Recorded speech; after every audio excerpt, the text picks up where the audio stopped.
Bonjour, c'est Manu du magasin Loisirs Détection. Aujourd'hui, je vais vous présenter le Noctascore, un détecteur avec une fréquence de 15 kHz, un grand disque DD 30 par 23 avec un profil elliptique. Le détecteur est équipé d'un bas de canne fibre de carbone, d'un milieu de canne fibre de carbone. Ça allège bien le détecteur avec un bon équilibrage. On a un repose-bras ajustable en position. On a aussi évidemment un velcro pour le repose-bras, un câble de charge et de mise à jour au besoin. Maintenant, je vais vous parler des réglages du détecteur. Alors, en termes de réglages principaux, on a donc des pré-réglages mémorisés dans le détecteur, les modes. On a le mode parc pour travailler sur terrain pollué, le mode field pour travailler sur terrain plutôt non pollué, au fin fond de la forêt, dans les champs, et le mode plage. On passe de l'un à l'autre avec la touche mode. Je vais passer une cible ferreuse, un clou en fer. Voilà. Un petit bout d'aluminium. Et une monnaie 10 centimes d'impôt.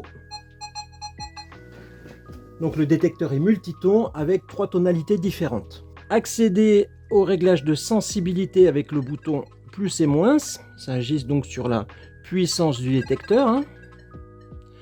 On a ensuite le bouton fréquence. Ça permet donc de sélectionner soit le mode multifréquence, soit le mode monofréquence 15 kHz. Le mode multifréquence, il va être intéressant quand on est dans des conditions de pollution, mais surtout de minéralisation importante, où par de savants calculs, le détecteur arrive bien à s'affranchir de la minéralisation. Quand on est sur terrain non pollué, 15 kg c'est bien, non minéralisé, 15 kg c'est bien. Par contre, dès qu'on est sur terrain minéralisé, mode multi, c'est bien. D'ailleurs, sur la plage, c'est par défaut le mode multifréquence qui est sélectionné. Ensuite, on a accès avec ce bouton-là au pinpointing, si on reste appuyé.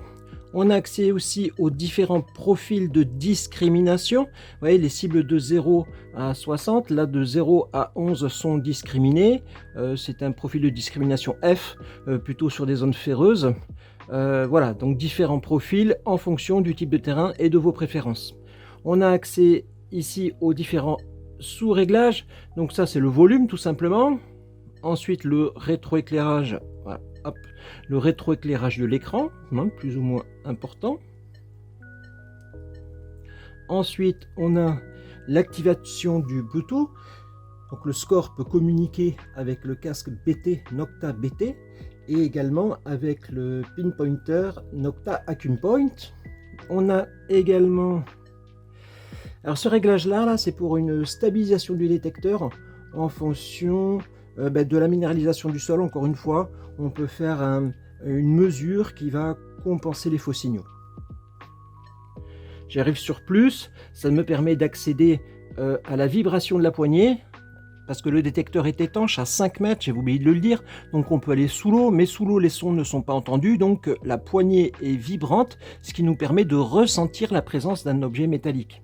On a accès également au rétroéclairage. Derrière le boîtier, on a une petite LED qui pourra éclairer le sol dans des conditions de semi-obscurité ou d'obscurité. Et ensuite, hop, je rappuie dessus et on revient à la page principale. Alors, une dernière fonctionnalité, c'est une compensation. Si je reste appuyé sur ce bouton-là, je reste appuyé là, tac, voilà. Il fait une compensation des champs électromagnétiques, des perturbations ressenties par les champs électromagnétiques. Et ça, c'est utile quand on est à proximité des habitations, par exemple. Donc voilà, Noctascore, très bon détecteur, mi de gamme, haut de gamme, entre les deux. Très bonne performance et polyvalent. À bientôt chez Loisirs Détection.